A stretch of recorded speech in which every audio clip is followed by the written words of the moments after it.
So this person responded to my video. I'm just saying this. How Jessica and Mitchell Aiwuyor, JAM Aiwuyor gets ADOS horribly wrong. This person, just me, who I think is probably, I don't think it's JAM. I think it's either,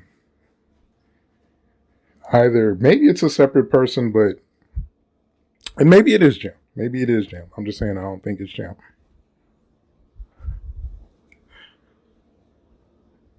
So, my exchange with this just me person opened me up to some things. I mean, some things I don't know how I missed. One thing, another person in the comments hit me too that I didn't know, but I'll get into it as I go through it. So, let's get to it. Just me's response. This is kind of funny. But this I think is educational.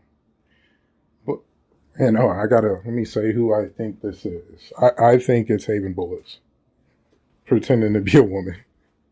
I think it's either that or somebody in that same clickosphere, that same, I just made up a word, like that sort of mentality that, hey, you're on YouTube. This is a DNC playbook.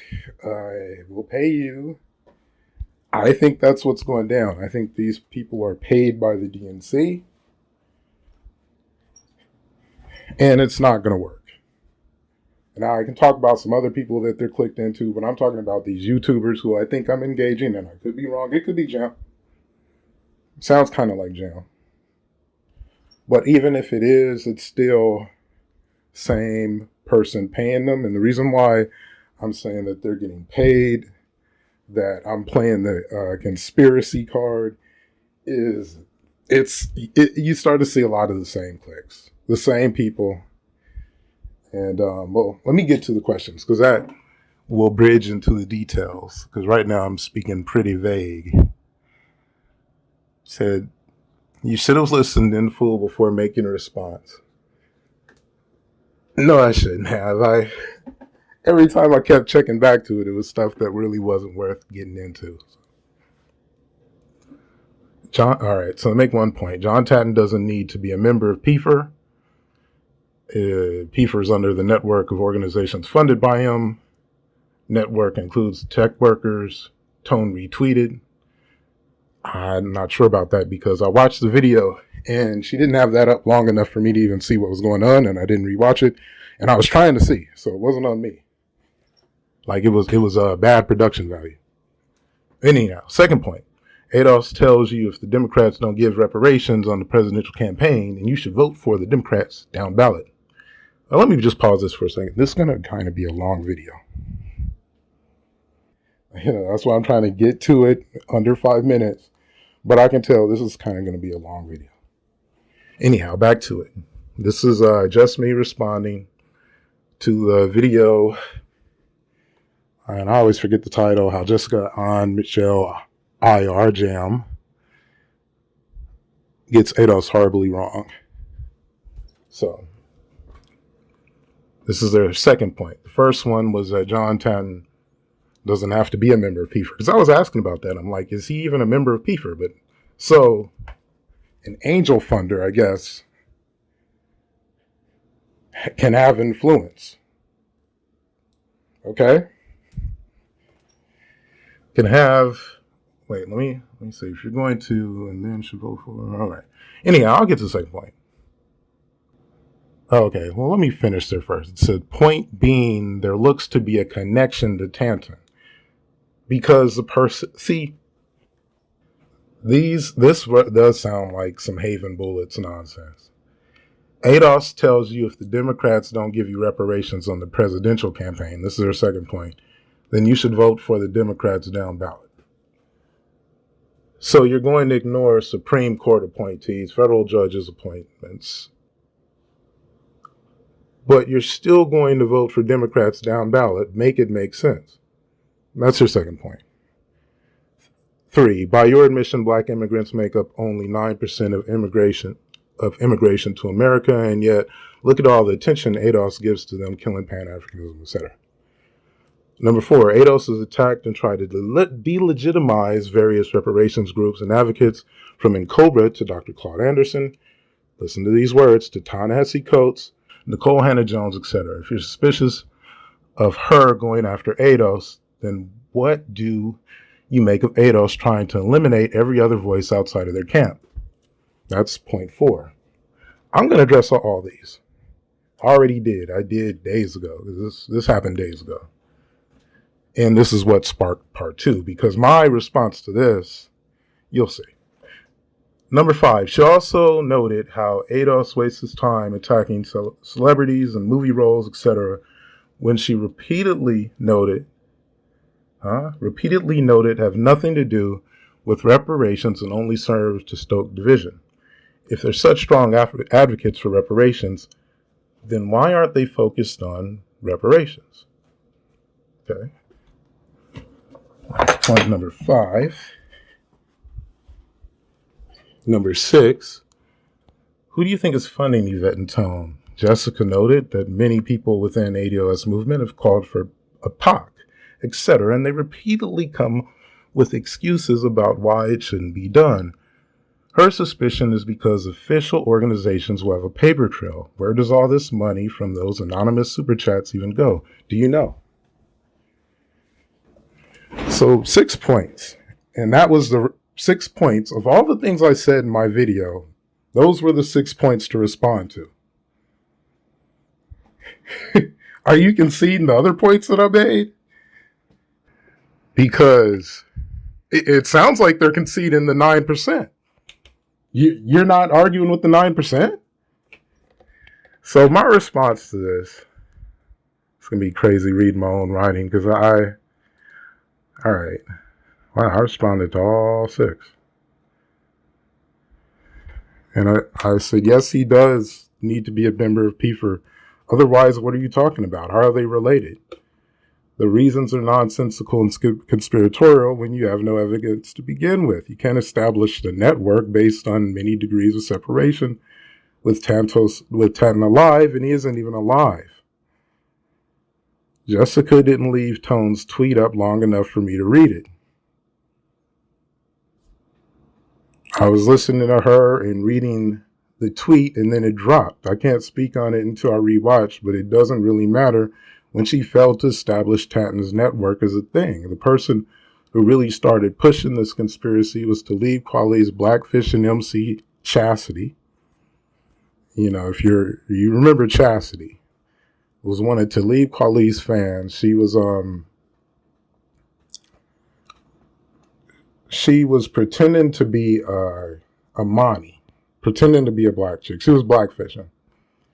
And she would pretend to be a Mani, and she would get on the mic and do some hood radish ass, spoken word. Like, I can't even repeat the stuff she was saying because I want to keep this PG-13 maybe. I don't know why. I should do by Chastity. Like, man, Chastity is funny though. When she turned into a Mahdi and it gets really crazy. And I think that's the source for Tanton, because that's the first person I saw tweeting it. And before that, it was somebody on Lipstick Alley. And this was like as it was happening, because Yvette was talking about being on PFER's board while she was on PFER's board. It was no secret. So it was something on Lipstick Alley. And then it was Chastity as Amani tweeting it. And That's the first source, and then it was Haven Bullets, and that's who's riding with this stuff. Like that's what they're sticking with. That's the juice that they have on ADOS, is that Yvette Cardell was on a board, unpaid, that had someone funding it who's a white supremacist. And I'm a suspected white supremacist, which, if you watched any Tariq Nasheed, you know, there's a lot of suspected white supremacists out there. So my second, number two, I said ADOS does not tell people that Democrats have to give reparations first. They tell people that they have to advocate for reparations through a black agenda first. Nobody expecting reparations from Democrats before the election. And that's simple, but that's just correcting. This is your second point. Like, if you really think this is worth even talking about, if you really have an issue with a reparations advocacy group, then you got to come with better points than this. That the first point, in scope, with all I know about Yvette Carnell, is ridiculous, because that would have to, for that to matter to me, that somebody was on a board unpaid and that board was partially funded by a white supremacist, for that to matter to me, I'd have to see other ties to white supremacy. And this argument without those ties is a white supremacist argument. It's the same thing they say about BLM and Alicia Garza and Soros. But see, at least with BLM, Alicia Garza, and Soros, you have a billionaire and a person who just all of a sudden became a millionaire in Garza, and you have a completely neutered black agenda. And so you could call that a type of controlled opposition. I don't make that argument. Matter of fact, I argue against that. I think Alicia Garza, D-Ray, the people that have influence with with BLM, they aren't creative enough, they haven't had their bright shining moment where they understood this, but they don't know how crucial and how possible reparations are. And they don't know what type of power move it would be and what type of power it would lead to. So it doesn't matter who they're getting their funding from. It could be George Soros. It could be Rush Limbaugh. It doesn't matter. They don't have it in their hearts. That's the issue with BLM. But at least I have a billionaire, a millionaire, and a neutered black agenda. And I can say, oh, that looks like controlled opposition to me. But I don't think it's controlled opposition. I think BLM, when it comes to what they're good at and their intelligence, it's dealing with crooked prosecutors. It's McGinty and Alvarez. They probably have some other victories, but that's what they're good at. And besides that, all this stuff about cisgender equality and stuff, all that with Black Lives Matter, cisgender privilege, I should say, all of that stuff is fluff to fill in the fact that you aren't dealing with a real power move, and the obvious power move with the history of human rights violations is reparations. Jessica said ADOS was suppressing the black vote when they are telling people to vote Democratic. What you're talking about is a matter of strategy, not suppression. Jessica was not weighing both options. She did not factor the cost of voting for people who said they won't do anything for you. Biden and Harris both have anti-black policies in their history. Jessica accuses ADOS of being anti-black without evidence, but doesn't seem to have an issue with the abundance of evidence that shows how anti-black the top of the Democratic ticket is. Now, this is an example of something I start to really see. I'm pausing and just reading this. Is the amount, when people criticize ADOS, the amount of lies of omission. This is something, and that's the thing. ADOS is criticized for being anti-black because they aren't telling people to vote against an obvious bigot in Trump. But the reason why they're telling people not to do it is because the other two candidates that you would be voting for are anti-black.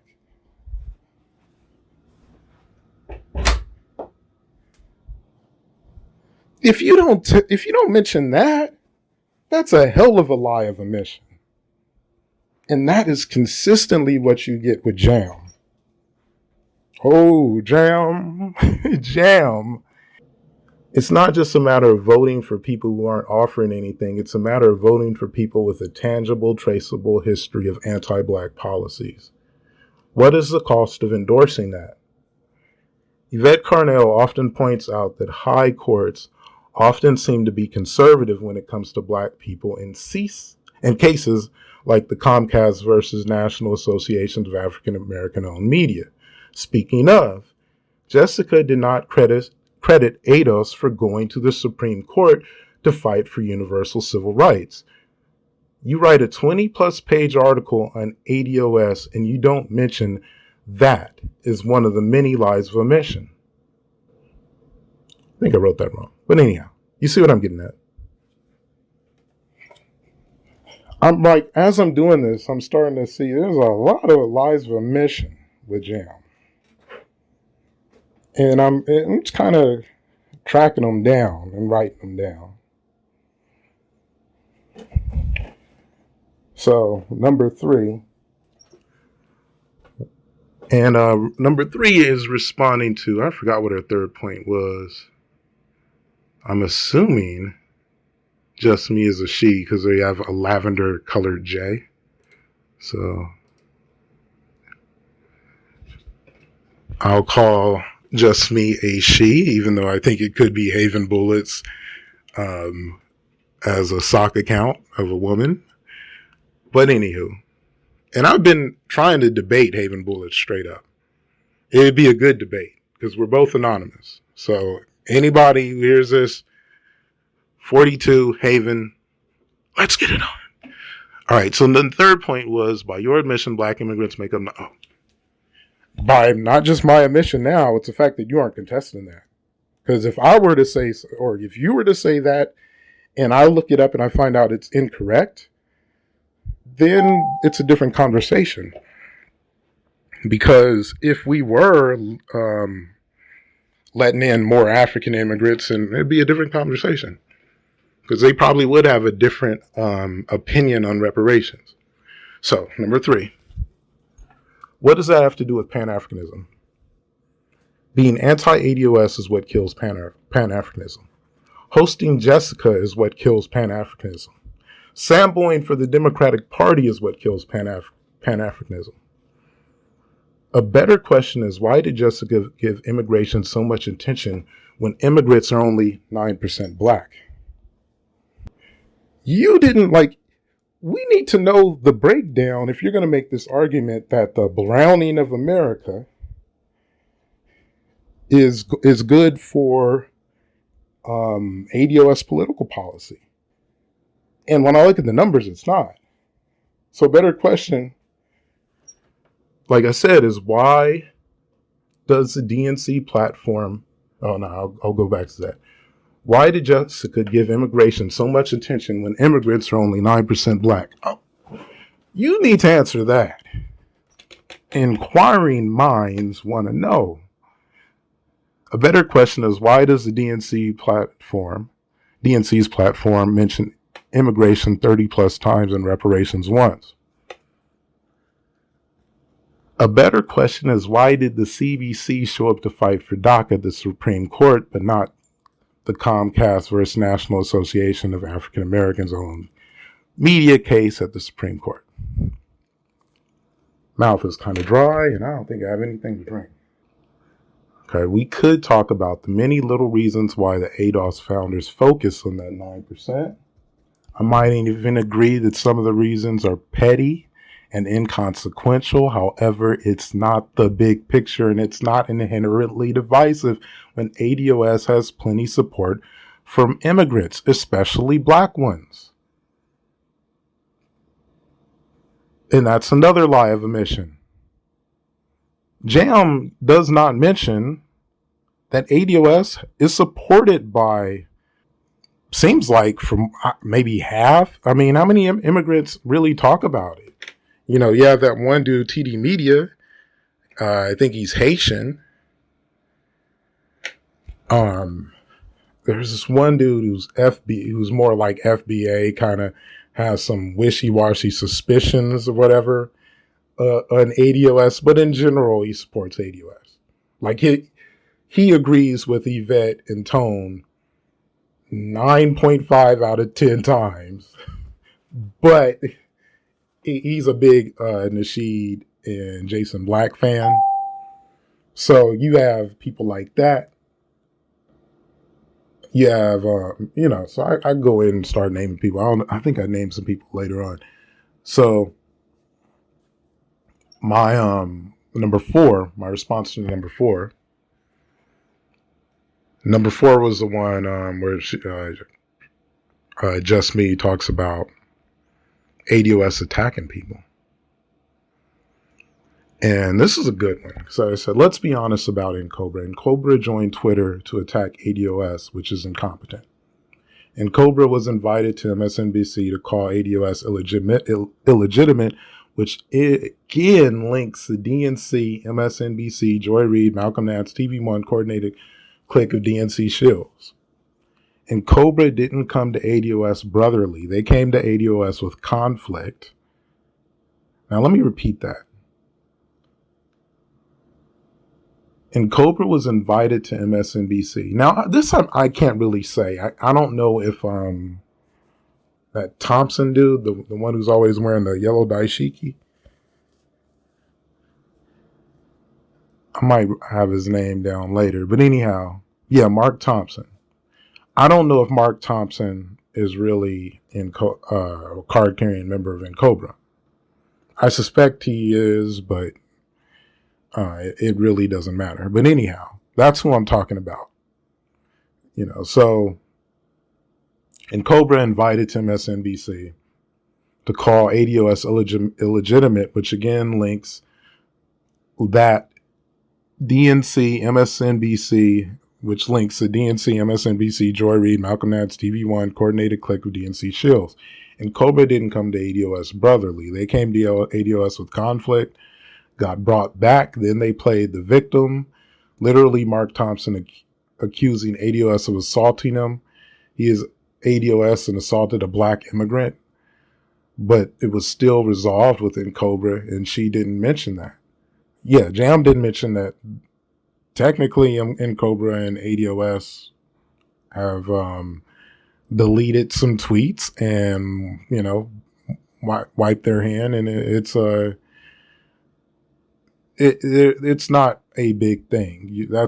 Like a lot of times people tweet ADOS and N'Cobra together, like, you know, it's kind of more on the same page. But the way it began, I'll get into that. But anyhow, she didn't mention that. I'll just finish reading it. She didn't mention that N'Cobra disagrees with her and damn near everyone on who should get damn near everyone on who should get reparations. Because N'Cobra has a policy that's like it's black versus white almost. And then you have the thing with the plebiscites that Jay Morrison supposedly, got from Cobra, where you have to have a separate nation. So anyway, I write that they are all over the place. Sometimes it's flat black, sometimes it's descendant of slavery, sometimes it's impossible without plebiscite, sometimes it's past the statute of limitations. BLM started shit with ADOS when Garza, when Alicia Garza accused them of being homophobic. This is after Irritated Genie, representing Pan-Africanism, accused ADOS of being controlled by the LGBTQ movement. So which is it? ADOS didn't start it with NHJ, Nicole Anna Jones. It got brought back to her. The criticism of Anderson and Coates was to eliminate their voice, was not to eliminate their voice, it was to increase their voice. The issue with Anderson is that he went to talk to Trump and immediately didn't advocate for reparations. The criticism of Coates was that he wrote one great article and bounced when we needed persistent advocacy. ADOS wanted more Coates and wanted Anderson to be more aggressive. Okay, so that was my response to 4. And I think it speaks for itself. They weren't trying to silence voices in her examples, like with Anderson and Coates. Yvette ran it about, you can't just write that article and move to Europe and, you got to stay on it. She wanted more Coates.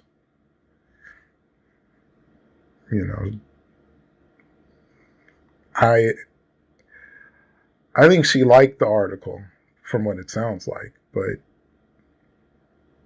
she wanted it to become more than, hey, this opened my eyes, and I don't need to go into much more detail. But anyhow, her point with number 5 was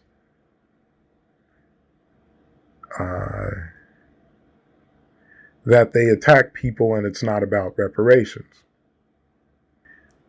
I respond to number 5 that Trevor Noah, Ta-Nehisi Coates, Melissa Harris, Perry, NHG, Nicole Hannah Jones, Cornel West, Killer Mike, they kill your theory because these are voices ADOS complemented.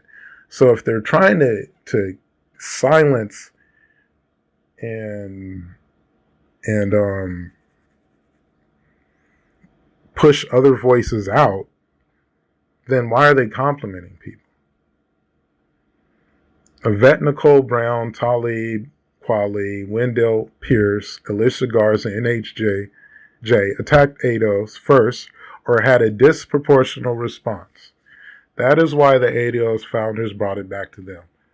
NHJ makes both lists because she was complimented and defended first. Akon, T.I., Ice Cube, Robert Smith. ADOS criticized them first because it had something to do with reparations. They were making either poison pill or anti-reparation arguments. Do you see the pattern? ADOS compliments and criticizes celebs about reparations. That is what I mean about lazy, slanderous reporting. It's full of lies with omission that lacks perspective. So number 6, this was about the money, the POC money. You answered your own question. Tone is a lawyer. Yvette gets super chats and supposedly lives with her mama. She probably pays bills with them. We, the people, fund her so she can be a full-time reparations professor and advocate. Friends of ADOS has a POC. Leaving a paper trail is not Yvette's issue with POCs. That is Jessica's warped and foolish opinion. Yvette is honest and detailed about her issues with POCs. Reducing it to not wanting a paper trail is strawmanning, conspiratorial, and lazy. This is a general theme of Jessica. Her strawmanning, conspiratorial, and lazy writing logic leaves a trail of crab in the barrel hypocrisies. She does not hold orgs like BLM to the same standard. She does not have a problem with BLM attacking ADOS. She doesn't have a problem with BLM with how BLM is funded when BLM has a neutered political agenda. If ADOS succeeds, that is trillions for black people. If BLM succeeds, the racial wealth gap is still stupendous. You could argue that a lot of BLM's policies can be reduced to ALM and blackface, which would make me question their funding and as a type of controlled opposition, which I said earlier. Reparations is not even on BLM's political agenda, yet Alyssa Garza is a millionaire. Mic drop. Jessica doesn't mention ADOS's immigrant allies. She also doesn't mention how ADOS used an 80-plus book club to educate thousands of badly needed reparations advocates. She doesn't mention that public opinion for reparations has trended positive since ADOS. She doesn't mention that HR 40 ballooned from 30-something to 150 sponsors since the ADOS movement launched. She says ADOS wants to end blackness, but doesn't mention that ending race would cause a generational justice claim, would come after a generational justice claim to black people. She says her criticism on ADOS isn't about reparations, yet in her critique, she criticizes ADOS for addressing people on topics that don't have anything to do with reparations. Jessica is dishonest about why Yvette has a problem with POCs. Yvette did an entire video on the subject. To annoy every reason and create your own is a dictionary definition of strawman. Just Me responds, and just 1 through 3. I'm trying to understand what he needs to be a member of the org he's bankrolling.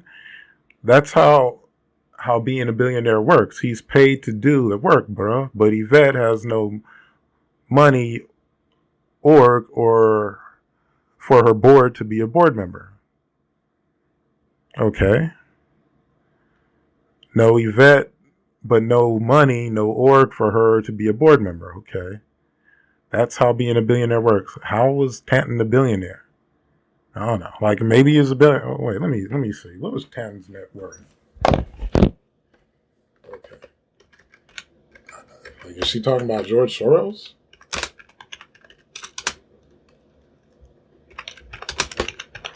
He'll probably have his net worth up in here. I ain't no billionaire.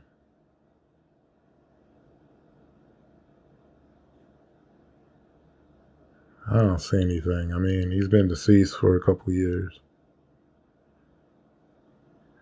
Oh, his net worth is $2 million. Look. His net worth is $2 million. Yvette Carnell is much closer to Byron Allen than John Tanton. Byron Allen is in the billion range. John Tanton's net worth was $2 million. Number 2, this is just me responding. We'll avoid all the black agendas offered that weren't good enough. My point is that y'all demand this of the Democratic nominee, and yet you intend to vote Democratic down ballot. You can vote for any other Dem without requirements, but the president has to support this ever elusive black agenda. By the way, haven't Yvette and Tone stated their black agenda would help non-ADOS blacks? Doesn't that mean helping immigrants? Now, only 3, okay, we're going to get to 3 because it's only 3 responses. Number 2 has been weak twice in a row, which means you don't have shit. Oh, I mean, really, you don't. If your number 2 point is that bad, that how are you gonna vote for every single Democrat, no matter what? Like now she's starting to sound like FBA. You gonna vote for every Democrat and sound like Morpheus? Oh, all right. Number 3 is bruh. I need to make sure you understand this. The president appoints SC judges and more. So ADOS is proud to stand on the steps of the Supreme Court, and in parentheses, which doesn't mean a damn thing. But when it comes to voting for the next prez, who will pick the next 2-3 judges, who will determine future cases like that, they want you to vote down ballot and make that make sense. A bunch of laughing faces. So it's coming back down to what I was saying about that DNC loyalty. You know, I'm trying to make a video about how conservatism in America shouldn't exist. DNC loyalty from black people should not exist. There's just we got too many political ideologies that make no sense in today's America. But that said, there's an argument there. 2 to 3 judges potentially, and Ginsburg just died. Okay. At least if that was your only argument, I think I can make a better argument that we should vote for Biden than that. But if that's your only argument, at least you're not lying, because everything else is deceptive. And then a more response. I'll have to address the rest later. Yvette started antagonizing in Cobra after someone pointed them out as another group of advocates for reparations. And this is them responding to me again. You got that Twitter line from her. And then in parentheses, I don't see an official ADOS Twitter to this day. And they're saying I got the Twitter line from Yvette about, and Cobra's joined Twitter because of ADOS. Check this out. Now, somebody else is going to respond before me. So,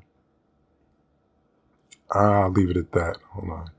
So, somebody responded, your points 1 through 7 show you have no understanding of truth or purposely want to put out lies. ADOS is here to stay, so they're going back and forth. And one person's like, Yvette was on the board of, I don't care about John Tatton, Yvette was on the board of PFER, so what? Are black people banned from talking about the negative effects of illegal immigration on black workers? Of course we're not. Like, I don't even know how bad that could be or whatever. That's not my expertise. I take people's word for it if they know their town better than me. If you saying you've getting a bunch of immigrants and they are devaluing your labor, speak on it. Because I can speak on how it may be happening in where I'm at, and I can also say that we're getting immigrants who are trained very well and do a hell of a job. So it's a case by case, job by job, town by town argument. So I don't really get into it, but I'll say one thing: we have the right to get into it, because I will say this: it can. We have an aggressive immigration policy. We let a lot of people in this country, more than any other country, I think, from what I've heard, and that could be might be incorrect, but I know in a lot of ways we let in a lot of immigrants. I mean, we don't deny it. So of course it's going to have effects on people. Now I talked a lot about the political effects because of the demographics. One thing I want to insert, and I'm in another room and I need to add to this, is I'll put this up. We had somebody in the comments, and I mentioned this earlier, is they were able to, they made the point that since Tatton is known for donating, because I mean, when you have 2 million, you don't have the money to really fund anything. You don't have the money to make something operate. You have the money to donate and be a contributor, but you don't engineer anything worth $2 million. Like, it would have to be one little small organization, but it's just not enough capital to be like the sole person doing it. So it's donations. And one of the organizations, let me put this dude's, let me put it up, because he was in the comments. And it's Todd Make. And he was responding to the first original point about PFER. He said, even Dr. Claude Anderson was speaking on behalf of Native Black Americans. I think he might have been the first person I've heard use the term. And an event funded by Tatton. This settles that. And it does. Because again, that's another lie of omission. You have a problem with ADOS supposedly attacking Claude Anderson, but you never said anything about Claude Anderson speaking at a Tanton-funded event. You never accused him of having ties, however loose, to white supremacists. And he goes on to talk about the down ballot strategy. And I had to look that up, and I found an intelligence report also from SPLC. And that SPLC does this makes me wonder, SPLC is Southern Poverty Law Center, if they are maybe like a pro-immigration fund group, because they were calling out, it was Claude Anderson and another gentleman that I'm familiar with, but not that familiar with. Someone pull up that article. Fair for American Immigration Reform. So this is one of the people. This is SPLC back in 2006, and they're talking about Claude Anderson and Ted Hayes. That's a person who I forgot about, because Ted Hayes has emerged as a leader, as they put it, as a black anti-immigration movement. And they even have an article about this way back in 2006. And I like the response in this, because at least like they did an interview and they're asking Hayes. And he said, like, this is an anti-immigration march. What is your role? We organized it. How well do you know Barbara Coe? Blah, blah, blah. Great lady. She's right beside us. Are you aware of her involvement with the Council of Conservative Citizens? And he's saying, I don't know who they are. The Council of Conservative Citizens. And anything called Council of is going to be kind of a thing. But he said, I just spoke at the Council Coalition of Immigration Reform meeting the other day. I'll tell you, though, even with them rednecks out, there's a lot of folks who are rednecks because they're scared. When they meet us, some of them cry, man. I remember one day, I kind of respect the Billy politics. Ted Hayes and Claude Anderson have spoken at events funded by FAIR. You could have said the same thing about Claude Anderson, but you're lumping in him into someone that ADOS is attacking, when in fact, like I said, ADOS was not just attacking, but attacking to reduce their voice or limit their voice, silent their voice. When the reality is, ADOS, their issue with Claude Anderson, it's two issues. One, he went on that show that's hosted by Charlemagne God. He went on his show and talked about reparations, didn't give any shout outs to ADOS. And I thought that would have been cool if he did. That would have, because really this in a lot of ways is an extension of him. So that was kind of an issue. And there was some passive aggressive stuff in his voice from what I remember, but I don't remember the details. I don't know if I even watched the whole thing. It wasn't, but that's one thing. And the other one with Claude Anderson is that when he met with Trump, he wasn't really advocating for reparations. So on one, like in both instances, they want him to talk more, give us a shout out. And when you're meeting with Trump, don't, be hard be hard with it. Like, bring it. Get a no, this ain't me. Like they did with Obama. So that's it, though. Like, to me, that's hypocritical. If the SPLC is making the exact same claim with Claude Anderson, and you're not mentioning that to give perspective to your readers, that's a lie of omission. If the SPLC also considers the Nation of Islam to be a hate group, that's a lie of omission. Because they even asked them, and like I said, I don't know who IR stands for. Oh, intelligence report. I guess maybe it's just their people. And they were mentioning how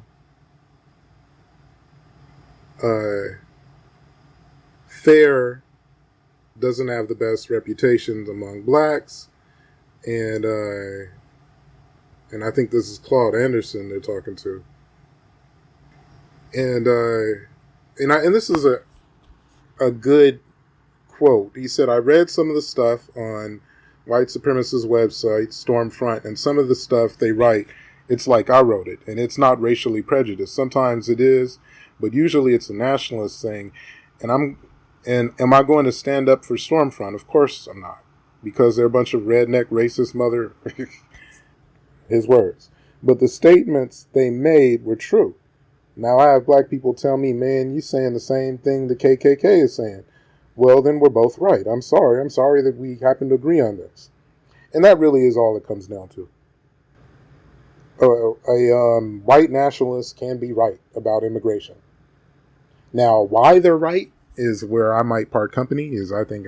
I'm thinking you just want to make America whiter, and you, even though it's also making America less black, it's making America less white, and you're not feeling that. That's kind of where I assume.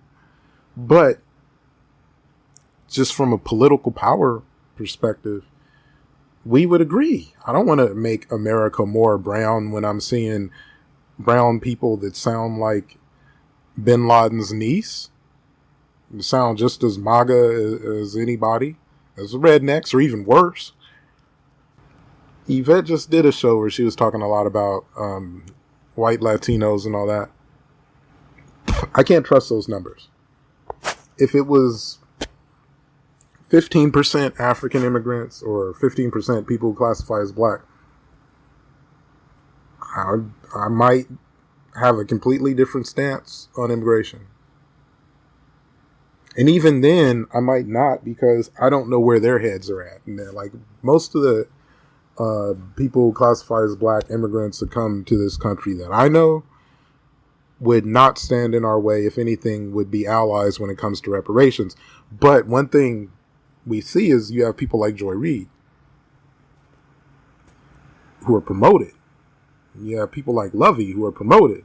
You have people like Candace Owens who are promoted. You got a lot of non-ADOS blacks who will speak for us and against us, and they're marketable like that. And I remember you had this one Nigerian-looking chick who was just cooning up a storm, talking about Black lives don't matter. Black lives. And then, you got a lot of foreign import Sambos that act like they've been here getting the propaganda because they're so Samboic. Like I remember Tariq Nasheed was talking about this one Nigerian who was going off on some protesters who were protesting against a bank because they I think they financed slavery. Like they loan money to slavers. And they're protesting it. Now, Nigerian woman is supposed to either help with the protests, but nah, she was running interference. And it got kind of heated, and she wanted to show who she was with, so she said, "I speak Russian." They show, I'm a cultured Negro, unlike you slavery talkers. And she was talking about, I was not a slave. And I'm like, okay, what the hell does that have to do with what we're talking about? What does that have to do with the protest? I speak Russian. Like, oh my goodness, this woman. So yeah, you do have some import Sambos, but you also have homegrown. I would probably feel different if the numbers were different, but they're not. So we got to deal with what it is, and what it is not appealing as far as political power. So yeah, somebody like Ted Hayes, and Antonio Moore, Claude Anderson, they will all agree that immigration is doing us no favors. But you're only pointing at one person. in that equation.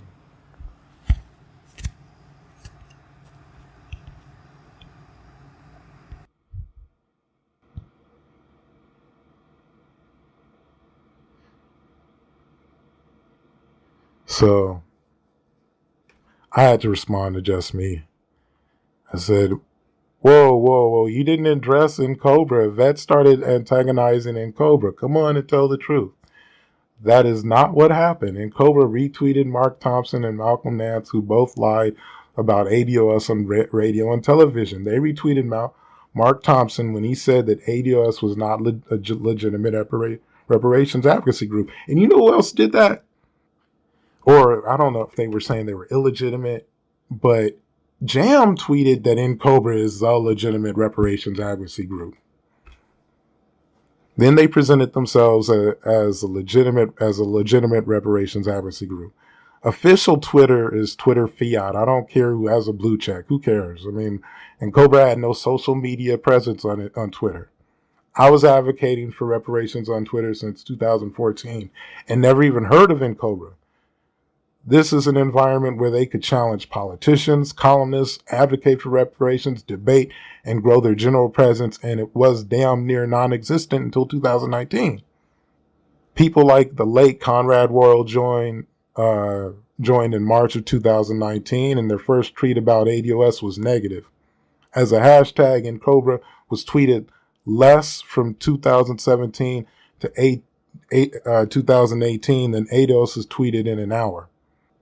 After ADOS website of March 2019, the usual neoliberal hucklebucks of Joy Reid, Mark Mariel, Roland Martin, so I could add Jason Johnson, Malcolm Nance, started retweeting NCOBRA with choice dog whistles that Negroes don't ordinarily use, like xenophobic, tribal, and nativists. This wasn't coming from African immigrants. This is when NCOBRA went from 17 tweets a year. Actually, it's less than that. Hashtag NCOBRA from January of 2018 to January of 2019. I'm in Seattle. That's why I've been coughing. Our area is Jake Key. I mean, I had to go through hoot and holler to get an air purifier for my kids, and they don't live with me. So NCOBRA had less than 17 tweets a year. It was 5. And now hashtag NCOBRA, since ADOS launched, the next year after ADOS launched, NCOBRA goes from 5 tweets to too many to count. I mean, you just keep scrolling and scrolling and scrolling. Like it's like 10 a month. So I'm thinking they're over 100 at least.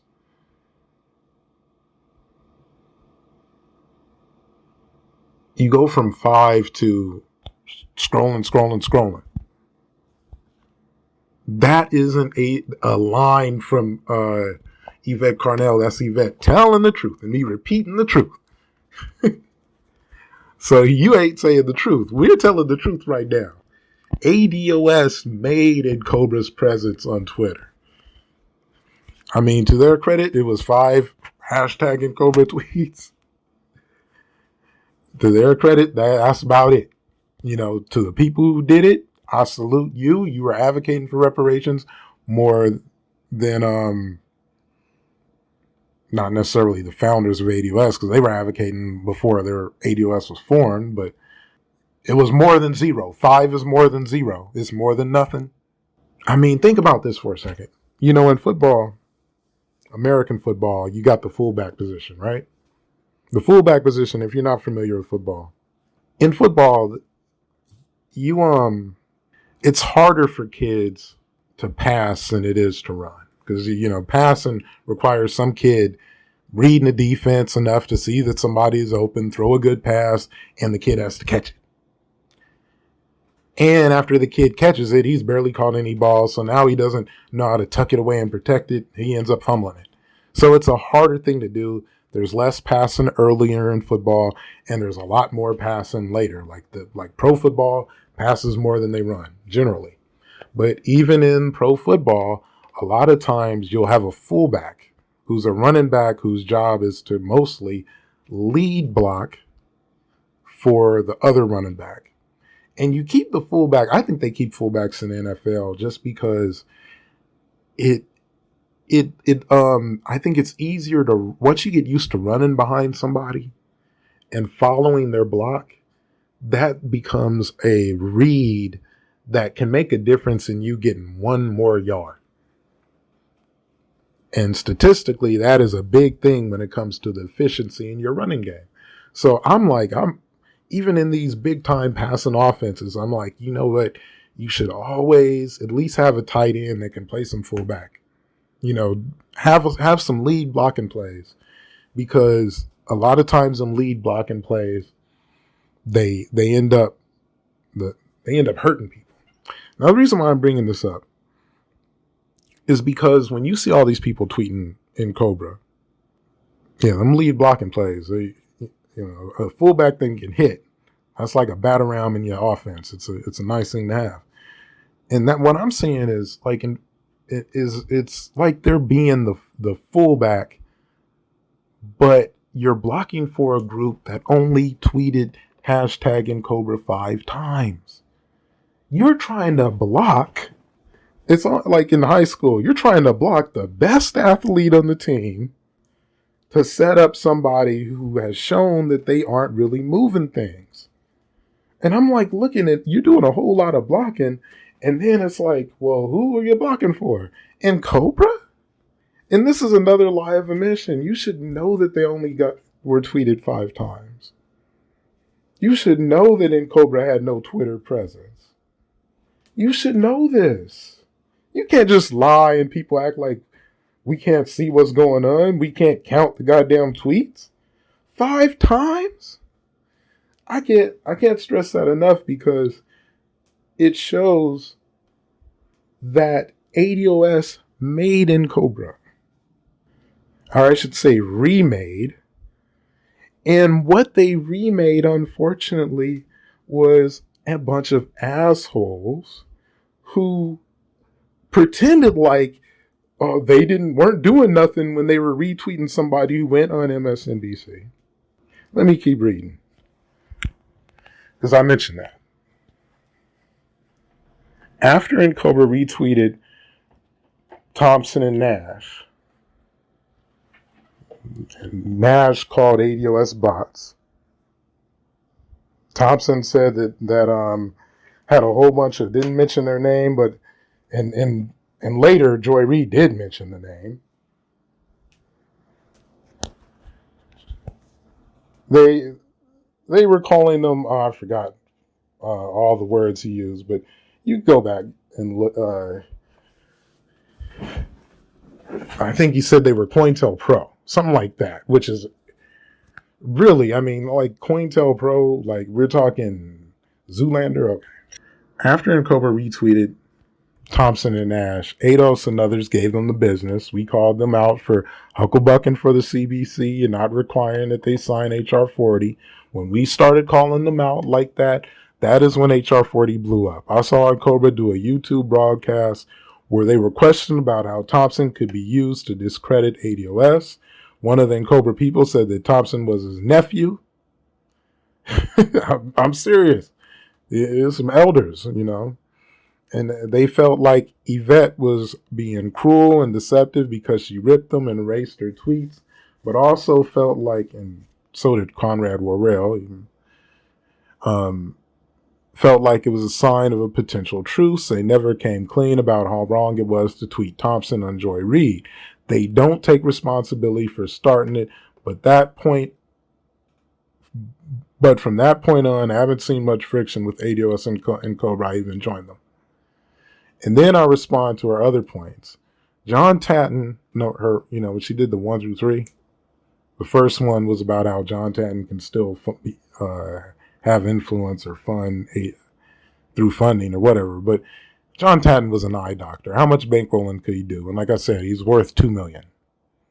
At least when people yap about BLM being overly influenced by Soros, they can point to a billionaire, a neutered political agenda, and millionaire founders. You can't point to ADOS and see a neutered political agenda. Like I said, if this succeeds, we are still second-class citizens in the nation we built. And I post a link to Black Lives Matter, what we believe. If this succeeds, white supremacy is done. And I point a link to ADOS101.com Black Agenda. And that's a key thing. I was going to do a video on this, and I might still do it, is that about how do-for-selfers and BLM fall into the same trap. And it's low trajectory. They're not aiming high enough. Do-for-selfers and BLM, if you look at their website, they don't have like an actual agenda, but they do have what we believe or what we're fighting for, which is kind of the same thing, I guess. But it's a bunch of stuff where if we have it, so, things will be a little better, I guess. And I don't see how you can even achieve it without reparations, but they don't mention reparations. I don't see how you can achieve reducing the police force, and when it comes to defunding the police, reducing the police force in black neighborhoods to like European levels or whatever. I don't see it, and maybe even disarming them. Nah, that you're not going to have. But next to disarming them, or requiring that they use non-lethal weapons unless somebody draws down on them. Let's say you get as close to that, you actually start punishing cops or whatever. I don't see how you can even get that when you have such a gap in power. In other words, I don't see how you can do it without reparations. So number 2, this is when Just Me was talking about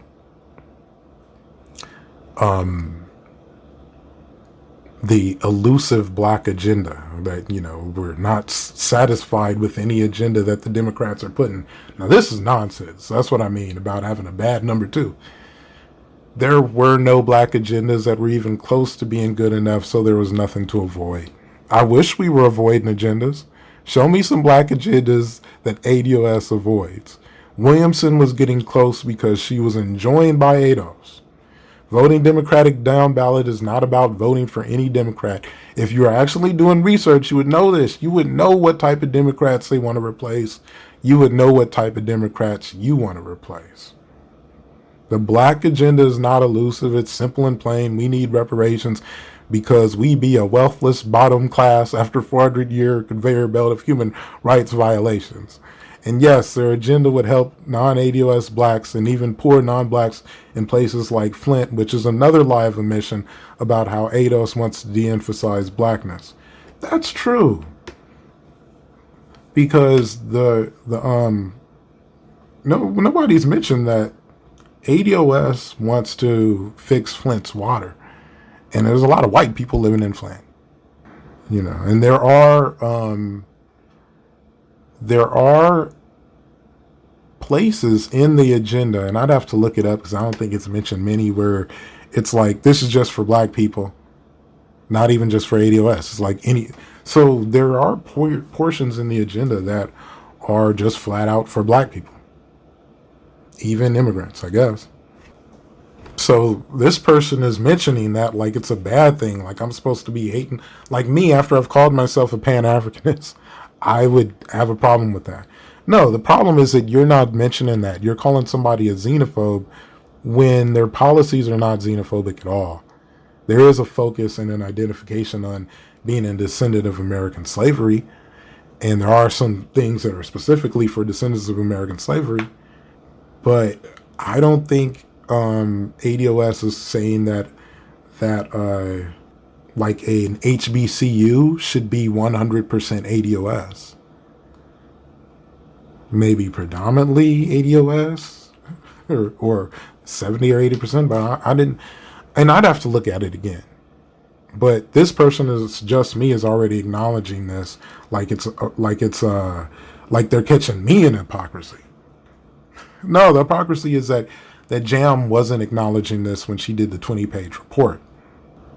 So number 3 is, if going to the Supreme Court doesn't mean a thing, Why was the CBC and Latinos there for a DACA ruling?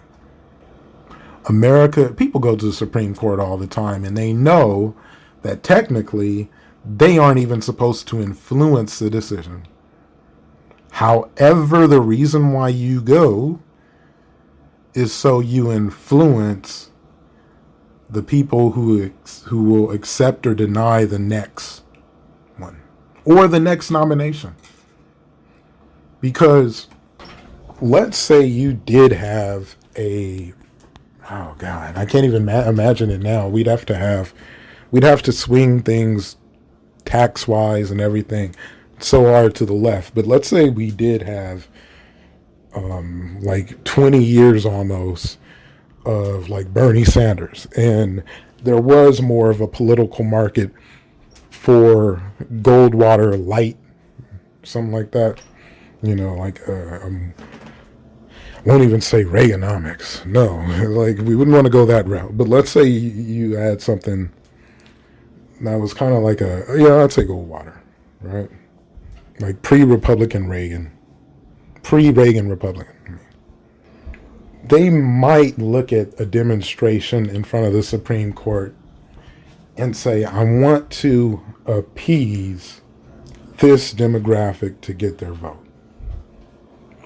Now, we're not there with Trump. And let me say, ADOS people, do not fret if Biden offers junk and still wins, because Biden is running against someone who, in a normal world, would cause him to lose by a landslide, even if you did not participate. So I'm saying if you had more normality and people were trying to win your vote, then it would matter. She's saying it doesn't matter now because Republican Party is not trying to win your vote. You can't make that argument if you're trying to decrease the power of our voting bloc through immigration. And the reason why is Latinos and the Congressional Black Caucus were there for the DACA ruling. That is a signal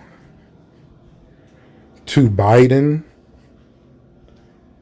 I guess maybe even Sanders was still there at the time. That is a signal of this is what we stand for. That is people power.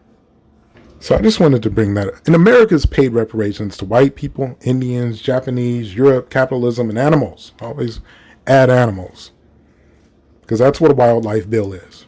A wildlife bill is reparations for animals and their environment and plants. The Supreme Court never said it was unconstitutional. We are the reparations capital of the world, so you hedge your bet. 1 through 2 conservative justices, or Democrats know they can wantonly offer you nothing and still get your vote. Pick your poison. Down ballot gridlocks the government so it cuts one poison. If we don't take a stand against anti-black politicians who own the Democratic Party, reparations would never even have a chance to get to the high courts. And technically, why would it?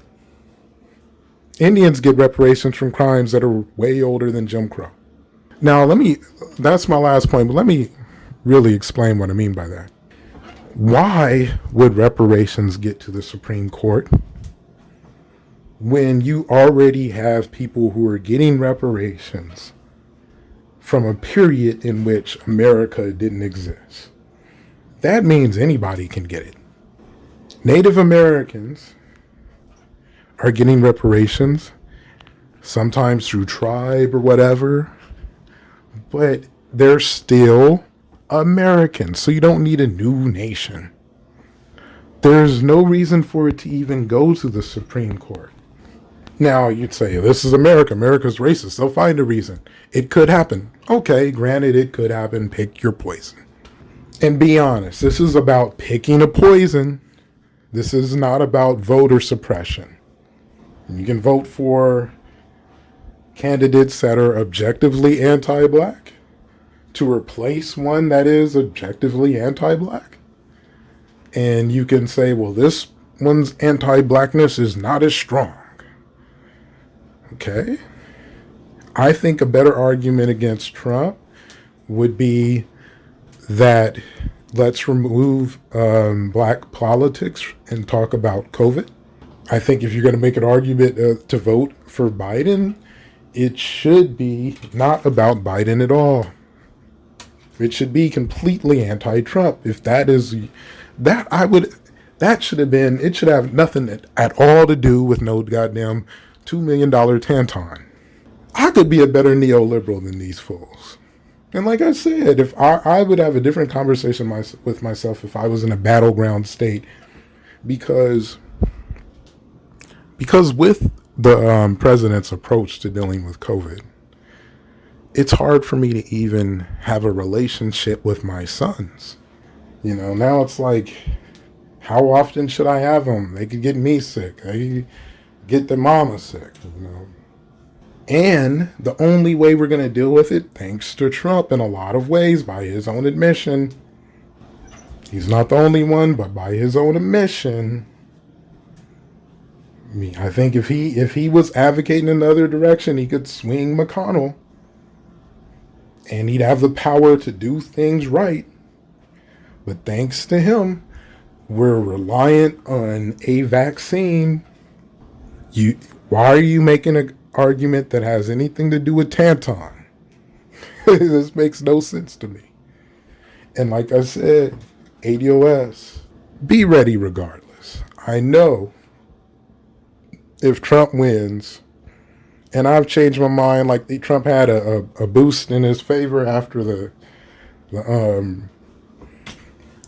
RNC, after the Republican convention.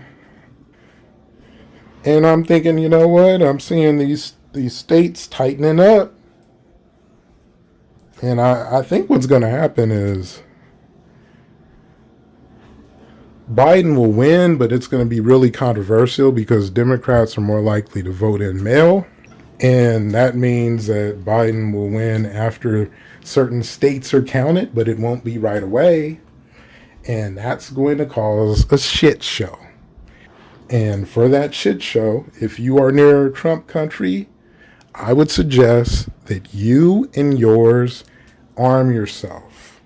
Because when the full vote is counted, it might not look like it does on the first day of the election. Trump could very well be winning and still lose when votes are counted. And if that happens, the cultists will yell, "Fee on ye," and blah, blah, blah, and they'll yell some fancy shit. So if you are in them neighborhoods, arm yourself. The cultists are going to turn up. It's one thing for Trump to lose, especially a landslide, but I have a feeling it's going to be a narrow loss. And it's only going to be realized when mail-in votes are counted, because Democrats are more likely to vote in mail-in. So 2020 is enough. Expect it to get worse, at least in that regard. But like I was saying, I want to end it on this. You're in a lose-lose situation. It's temporary. You can come out of it strong. You have a candidate. We can see Nina Turner primary Kamala Harris. ADOS versus people of color. And that is your victory. I know it would feel good in a lot of ways to see Trump win. I'm kind of in between. I don't care. I don't like both of them, so 0 plus 0, they're both zeros. I'm just saying, as somebody who is unbiased and does not like either fields, I think that even though Trump had that little bit of a bump,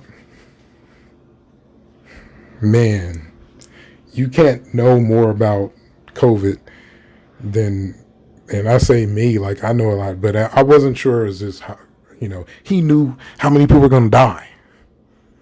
He said it was 5 times stronger than the flu. The flu kills 20,000. It's killed 200,000. He knew it was dangerous to kids because they could be carriers and pass it on to adults. So and I've seen it happen, unfortunately. Parents have died. You probably get it from their kids. He chose to not be 100 with people. And the reasoning made no sense because this was going to mess, some things you just got to understand, like the barbarians are at the gate. No, they will knock the gate down. They're here. We have to fight them. You can't politicize that. And I don't think this is would ever happen because anything that had the technology to make it to Earth would be so advanced they could go anywhere and everywhere and would not need to steal Earth. But let's say some crazy barbarian aliens stole some technology and invaded Earth. You can't politicize that. You can't be like, man, I think this is a Democratic conspiracy. And you have people who are saying that COVID is a Democratic conspiracy because Trump wasn't straight. If he was straight up, that would have elevated the stupidity at the bottom. But he left that gap that stupidity could fill, and then he was able to manipulate it. And that's why he did it. Like I said, Trump and young Pharaoh are a lot alike. That's why game recognizes game. Young Pharaoh is a Trump supporter.